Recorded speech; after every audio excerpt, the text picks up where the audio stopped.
ওই তিসা কি করছিস সকাল সকাল? ঘুম থেকে উঠলি তুই?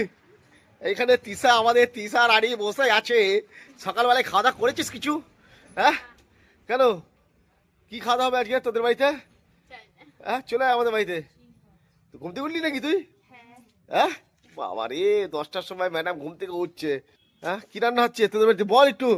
সবাইকে হাই হ্যালো করে দে। আর আমার চ্যানেলটাকে একটু সাবস্ক্রাইব করতে বল। হ্যাঁ, আর ফলো, বল কিছু বল। ওই দেখো, এদিকে রমাও উল্টো পাল্টা কথা বলছে। দাঁড়াও, হচ্ছে তোমার। হ্যাঁ, সাবস্ক্রাইব করবে না চ্যানেলটাকে? তা এদিকে চলছে রান্না বান্নার কাজ। ওখানে তিশার সাথে একটু গল্প আড্ডা করে আসলাম। আজকে বাড়িতে রান্না বান্না হচ্ছে। মা কাঠের উনুনে সব কিছু রান্না বান্না করছে, এই দেখেন বন্ধুরা। আর এইখানে আমরা একটুখানি আড্ডা আর কি মারছি। তো বন্ধুরা, টাটা টাটা।